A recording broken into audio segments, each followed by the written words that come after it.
Oh, is it working now? Can you guys hear me?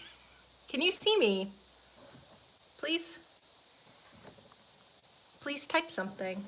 Whoa, no, they can't see.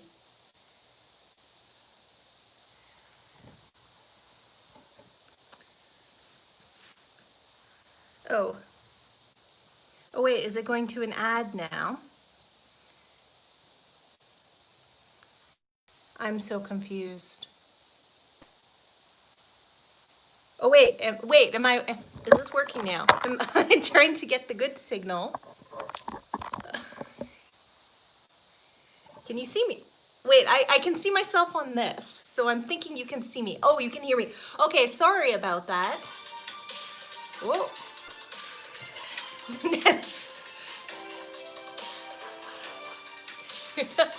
Sorry about that. That was like your big entrance. Yeah. Okay. Yeah, so I was in another room and the Wi-Fi wasn't working, and then I came into this room that gets a good cell signal, and then I had to tether my phone to Colleen's, but okay, now we're working, and I'm sorry, this light is not good. Put you on there as well. I think I might turn that off. Maybe if I move here so it's not shining so much. Okay, so yeah, sorry. Okay, I am in France. I am in the countryside. It's a little bit dark outside, so can't really, you can kind of maybe see the outside. Yeah, I'm in like a farmhouse here. Okay, so I'm going to answer some questions that you guys have. I already have a few. Well, I guess I'll first look here. Hello, Angela from California. Hi, Roseanne. Nice to see you on here.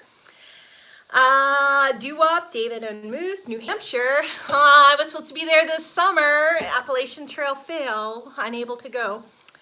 Poland. Ooh, I haven't been to that country. Miguel from England. And, ooh, Maryland. Carlos, hi. Ruth, I'm glad you still like me. And, okay. So, the first question that I received before this whole talk was about my accommodations on the Vezelay Way. And I really didn't book ahead. The only time you need to is at the height of the summer season when there's a lot of Europeans on vacation. Otherwise, it's good to just kind of look at your book or your app or whatever you're using the night before, and then call and plan ahead for the day. You don't want to plan too far in advance because you don't know how your body will be feeling and what the weather is going to be like. You don't want to be too ambitious and miss out on some cool stuff. So that was one question. And another question I received was about my tent and how much it weighs and all that kind of stuff. And I'll talk about that in a separate video because all the gear techie stuff can get very, very complicated. I also received a question about do I speak French? French. Do I speak French? Do I speak French? Oui, j'ai parlé français comme ci, comme ça, but I am not fluent. I just kind of know enough to get by. I took French all the way through high school. I come from a bilingual province. Unfortunately, French-Canadian French is very different sounding than France, country France, so my pronunciation can be, even with my English accent, when I do pronounce things the Quebecois way, it's sometimes hard for people to understand here. But as long as you make a lot of gestures and you have a basic vocabulary, you'll be fine. My friend Aileen from Germany, her French was very, very limited, but she managed to survive just fine. Okay. Question here from Angela. Can you talk about the difference between the Vezelay and Le Puy ways? So I walked the way from Le Puy in 2017. I started out in the middle or towards the end of August. So that was at the height of pilgrim time, and things were very busy. There's something like 75 pilgrims leaving every day from Le Puy. So right there, I'm going to have a different Camino experience because there's more people along the way. There were a lot of accommodation choices, and the signage and the services for pilgrim are a little bit better just because of the volume of people. The way from Le Puy is very, very hilly. Now, from Vezelay, I've only walked to this point, unfortunately, so I haven't seen the last half, but the way from Vezelay is pretty flat. A lot of farmland when you meander in and out of forests and woodlots. Nothing too strenuous. So if you have a lot of knee problems and ups and downs are not good for your body, the Vezelay way is going to be a little more gentle for you.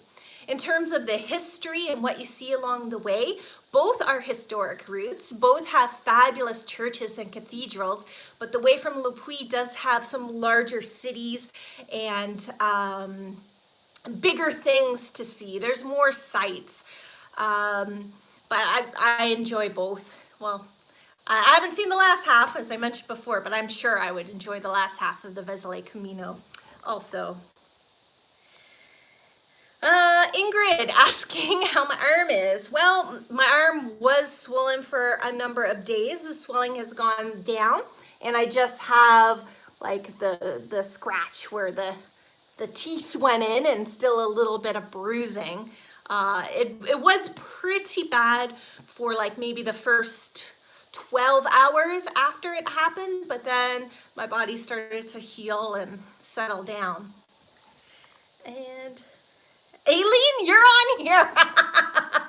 Aileen, how's Germany? Oh, she's in her apartment lockdown, and that's where I'm gonna be going when I fly home tomorrow to Canada.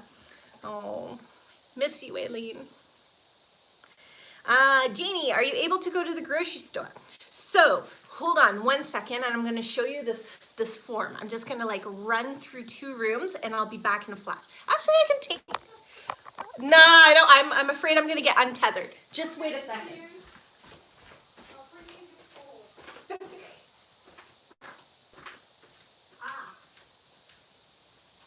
thank you. Okay. That wasn't so long. I'm back. So, in France, you have to fill out every single time you leave your house one of these certificates. I'm just gonna fold over my home address. Not that I think you guys are gonna come to my house, but I don't really need that up on YouTube.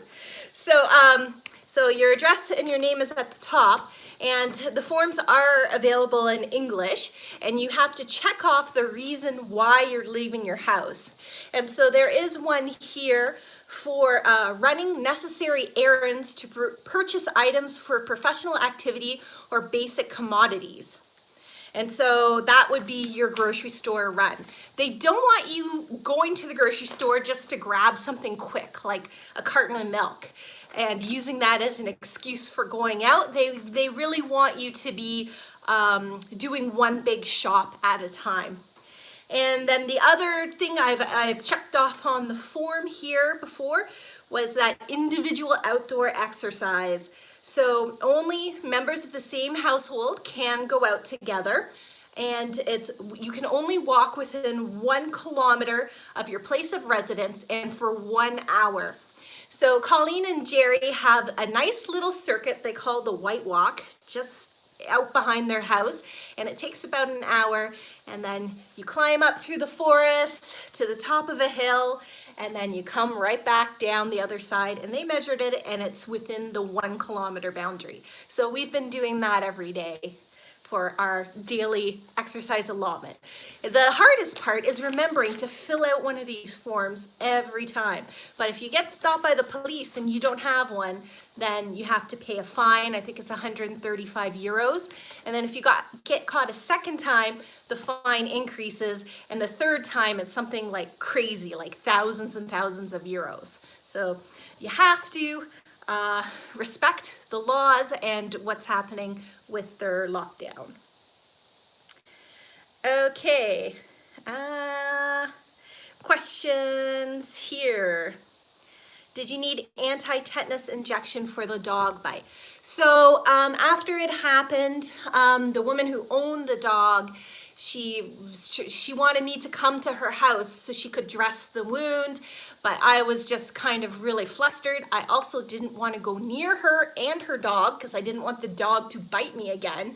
So I just kind of took off from there. But from my understanding, the dog had been recently rescued and had gone through everything with the vet. So I felt like the dog wasn't going to give me rabies or anything bad. So I just continued on my way. Okay. Which country is the lockdowniest? At this moment, I don't know. In Canada, when I go home, I have to go into strict quarantine for 14 days. So I have to download an app on my phone and report my symptoms if I have any symptoms every day. And the police may come to my door and check at me at random times. So that is very strict. I'll be in the apartment. I can't even go like on the balcony because it's a shared space where people walk up and down the stairs. I can't even go outside. So that's going to be even more lockdown than here. So it's going to be terrible, really, really terrible. And I didn't expect to be going into this kind of lockdown because I wasn't supposed to go home until around Christmas.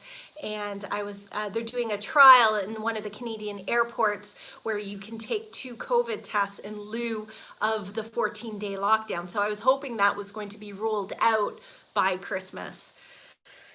Oh well, the chances you take, right? Jeff. Hi, Jeff. How's your COVID recovery going? Well, I feel like I am back to normal in terms of my lungs. When I first had COVID, I was getting winded going up the stairs. I was tired all the time. My brain was foggy. And as the months went on, those symptoms began to lift and alleviate. So now I do feel like myself, that my full-ish strength is back. But however, I was, because I was not feeling well, I wasn't exercising so much and I was sitting around at home. So then I lost all my trail legs and all my trail fitness.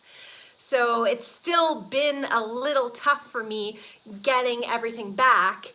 And now, like, my body's feeling good and I have to go home. But I'm going to try and prevent losing all my fitness by just maybe doing some workouts in my apartment.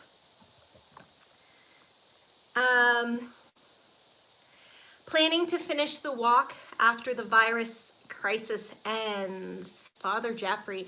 Well, I really do want to finish the Vezelay Way, and I do want to walk on to Santiago because this walk is dedicated to my dear friend David, and it's something I have to do and I want to do. I just don't know how long this is going to go on for. So even if it takes a while, eventually I will be back and on my way to Santiago. Okay. Jeff, Aileen, how did you meet Sara? Well, you're asking Aileen, but I can tell you. So I was walking down the road and I was looking on my phone, and then all of a sudden there's a voice behind me, and then there was this young woman with a backpack, and it was my first time and the only female I've seen on the Vezelay Camino, and I was just kind of shocked to see her. And it was nice to kind of chat and talk about our experiences, and we never intended to walk so long together. We just thought, oh, maybe we'll just walk for a few hours and that'll be it. But we have similar kinds of similar kind of tastes in the way that we Camino, the time that we wake up in the morning, how we do our breaks, what we like to do in the evening. So we just really melded together. And it was also great to meet her because it cut my accommodation budget almost in half. Because of so many places being closed due to being late in the season, as well as places that didn't even open up this year because of COVID, there's just a lot of bed and breakfasts, which are tourist geared, not pilgrim geared, and normally way outside of my budget. So like you'll see in the video that I put up hopefully tomorrow, we stayed at a very nice hotel, but it was 70 euros and there's no other accommodations anywhere. And so by splitting that accommodation, then it was 35 euros each, and it kind of took the sting out of it.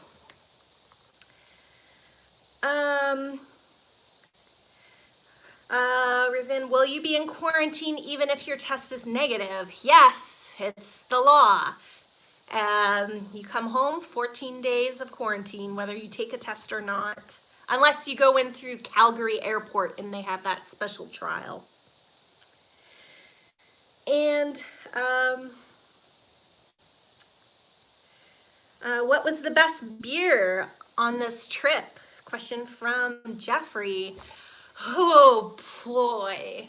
It's hard because you have to think of like the best tasting beer and also the best beer where like atmosphere where you really wanted it. I think it has to be the brewery that I stumbled upon doing the GR654 alternative from Ferme de la Basse. That was the day where I was by myself. I'm taking a longer way in the forest, having a good time. Just came out and I saw, oh, there's a town. Let me open my phone to see where I am. And then I saw on the phone brewery. And I thought, that can't be right. There's a brewery here. There's no signs. And then went down there. There's no cars. I'm just looking around, and then when I turned the corner, the garage door was open and there's two young men in there brewing beer. So I think it was a lovely IPA that I tasted, and the owner was very kind to show me around and show off some of his beers. So that has to be my favorite beer stop. I bet the wine is very good. Yes, the wine is great. If I was continuing on the Vezelay way, I'd be moving into more of a wine region near Bergerac and down, but sadly, no. I am jealous of Aileen coming from Germany because she walked through the Champagne region. Can you imagine that? I don't know. I'd really have to slow down my daily mileage if I could stop at all the different wineries to try their champagne. Question from Angela. Do you ever write in a journal or do you rely on your phone to document everything? I do not write in a journal. I just use the phone because I'm so tired at the end of the day. I have hardly enough enthusiasm to even edit my videos, let alone writing in a journal, adding on top of it. That would be too much work for me. Drunk hike, Carlos. Hey. I may or may not have drank a lot on some Caminos as I was walking because of all the bar stops. Not on this one. There weren't so many bars, unfortunately. David and Moose, what guidebooks or apps did you use for the Camino? So when I was in Vezelay, I bought a big book called the Miyamim Dodo, which is like the #1 guidebook for the trail, but I found I hardly even opened it up because the Vezelay Camino Association published the GPS tracks that I could download into Maps.me. And so they had all the waypoints of people who are offering accommodations and places where you can get supplies. So I just relied on that.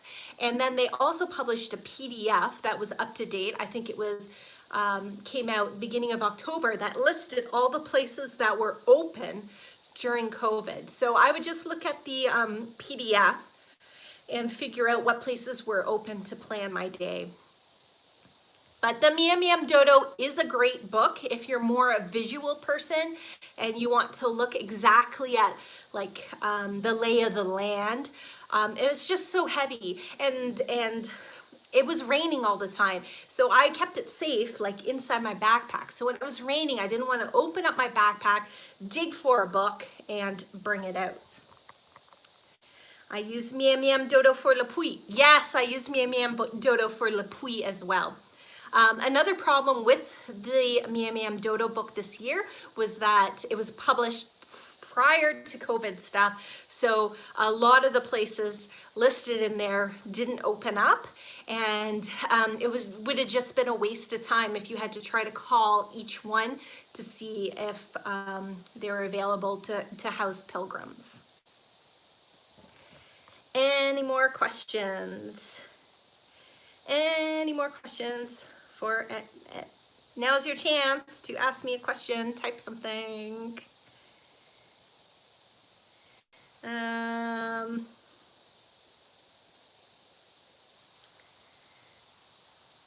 How's my swollen foot? Oh, yeah. Well, since I haven't been walking on my feet so much, my feet have been doing better.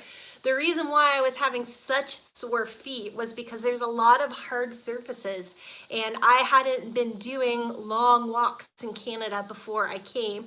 So my plantar, the tendon in my foot was like, ouch. Pretty much anytime I got around 25 kilometers or so, sometimes a bit under, it would start to ache and I'd have to stop and just really massage in it out, and then I'd be okay. But now it's healed up because I've been off my feet for a few days. Oh, too long. Too long's on here. Sarah Beatrice. Would this Camino have linked up with Saint Jean-Pied-de-Port? Yes. So that was my plan. I was going to walk down to Saint Jean-Pied-de-Port, and then I was going to bop over onto the Camino Francis.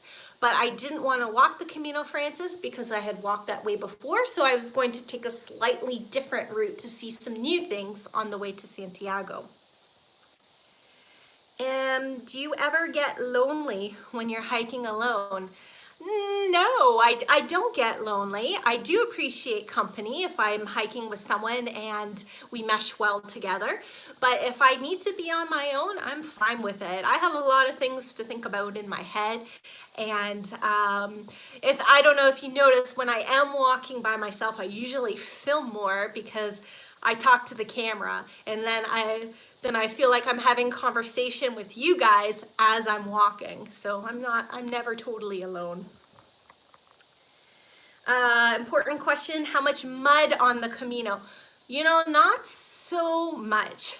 There's nothing like the Invierno last December when it was like up to my knees.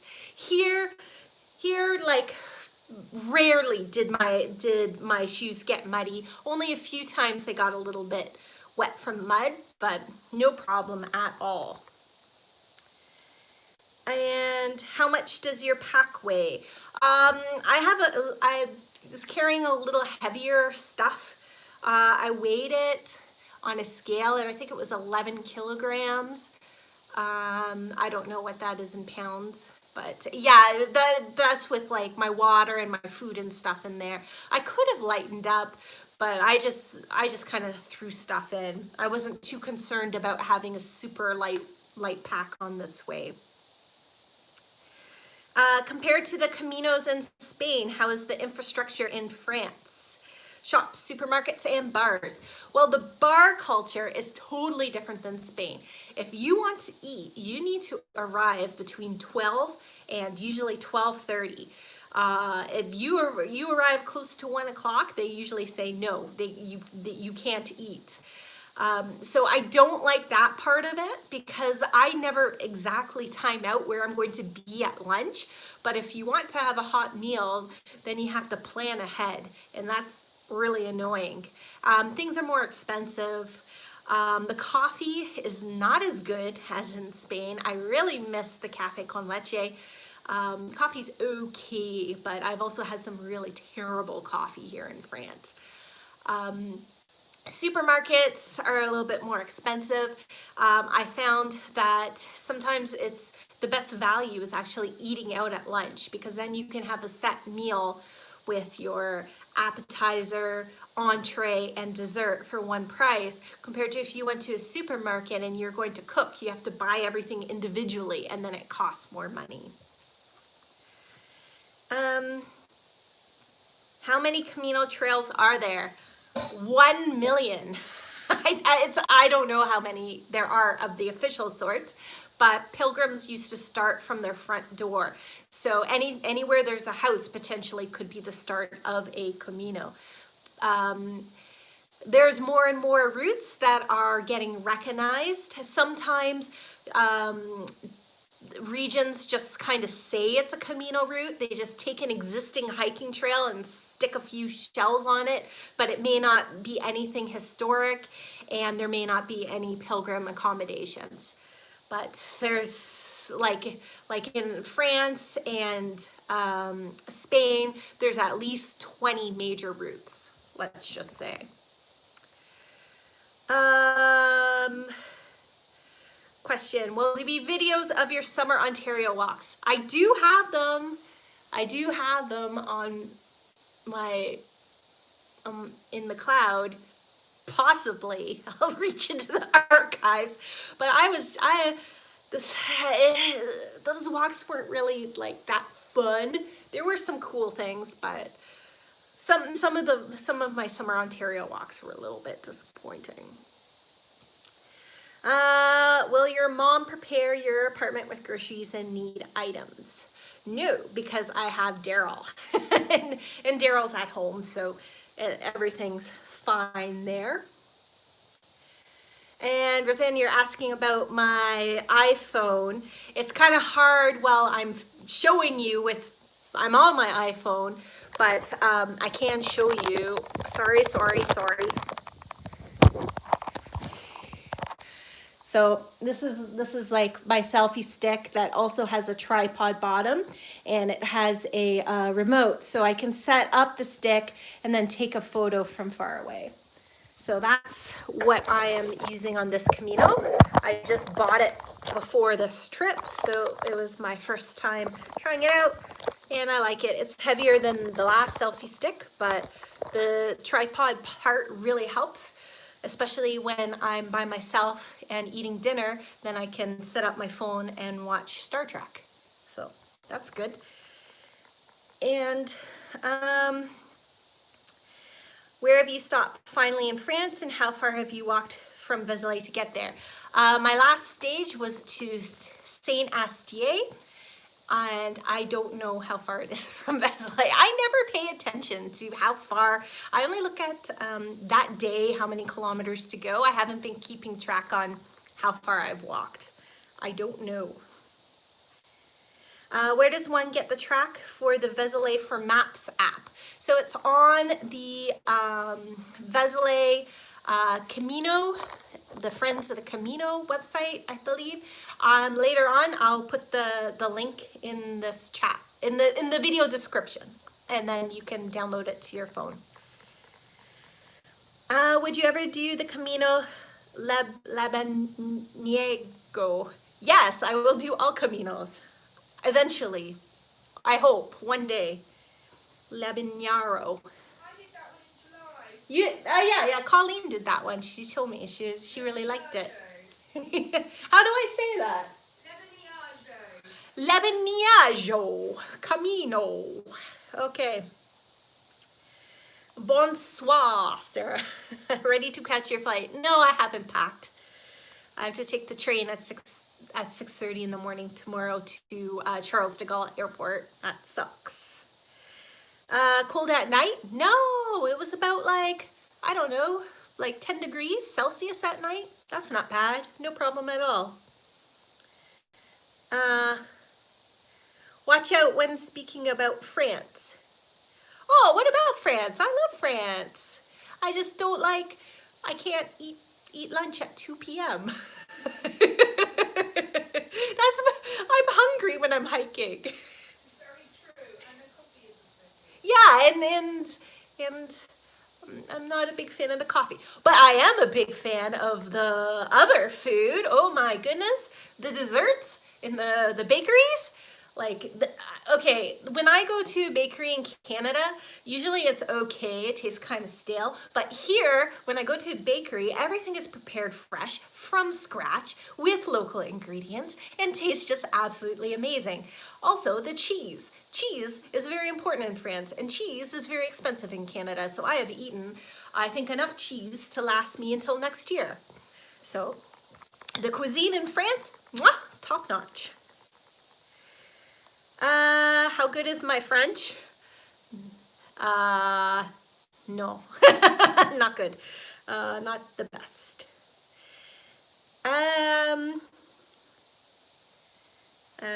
Oh, David, yes.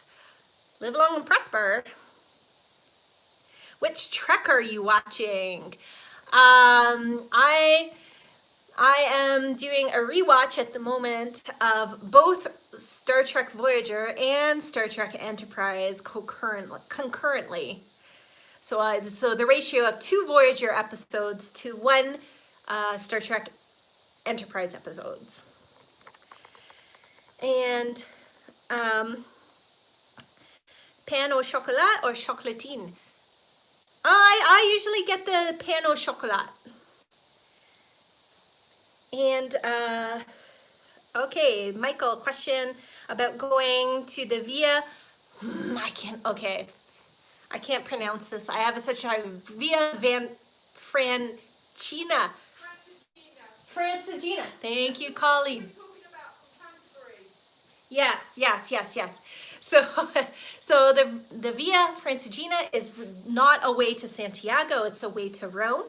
And the traditional start point is Canterbury in England, and then you cross all of Europe and the Alps, and then you come down into Italy and you end at the Vatican. That would be an amazing, amazing trip that, yes, I would like to do one way. Have you had a croque monsieur? I haven't had one in France, but I saw it at the grocery store, and it looked like a cool grilled cheese, but I didn't buy it. So I next time I'll have to have one. You're such a beer lover. Why don't you change Camino walking for some trail hiking in Germany? Yeah, I've never been to Germany. I haven't actually been to much of Europe. I keep spending all my time in Spain when I come over here. But there's the Jakobsweg Camino route, but I'm really interested in walking in the Black Forest because I like all these Hansel and Gretel fairy tales, and I think it would be really cool to walk through the Black Forest area. But other than that, I don't know too much about hiking in Germany, unfortunately. Angela, we're watching DS9. I did do a full rewatch of Deep Space Nine earlier in this pandemic cycle stuff. Oh, I love Deep Space Nine. That's my favorite track, my ultimate favorite. Where is Colleen? Colleen, come say hello. Carlos, have you had any foot problems from getting your feet wet in mud creeks and such? No, because I'm very careful to always dry out my feet at the end of the day. And sometimes I put some athlete's foot cream as just preventative in between the toes, just in case, because bacteria likes to hide in there. So I carry a little tube of athlete's foot cream. And here's Colleen. She's my hostess. She saved me. She's my hero. Otherwise, I don't know. I'd be hiding in the forest in my tent, in your tent. until my flight because I wouldn't be able to go anywhere. So thank you. It's been my pleasure. I've been watching Sara for years, so sometimes it's a bit odd to think, we've got Sara Doomer in our house. And I go, every night, I watch her video before I go to sleep.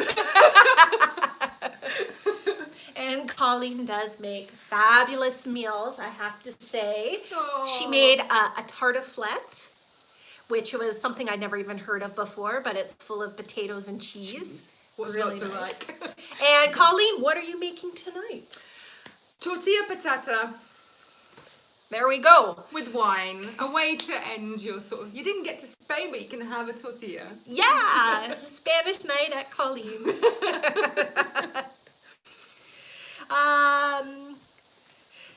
Oh, Aileen wrote here, big shout out to Colleen, one of the kindest Aileen. people I met.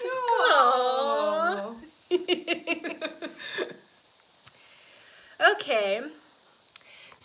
Okay. So we've been talking now for about a half hour, and I'm getting thirsty, so I'm going to say goodnight to everyone. If I missed your question, I'm sorry. I'll do another chat when I'm in quarantine, because I have lots of time. And if you have any questions for an upcoming chat, you can email me, or you can message me, or on Instagram or on Facebook. I'm on a lot of the internet things, so you can find me. So thanks again, everybody, for tuning in from all over Europe and North America. And thanks again. Okay. Bye-bye. I don't know. I don't really have a dance for goodbye. I'll just press the button. I don't even know where the button is. Okay, I'm saying goodbye. Okay, no, it's this one. Okay, bye.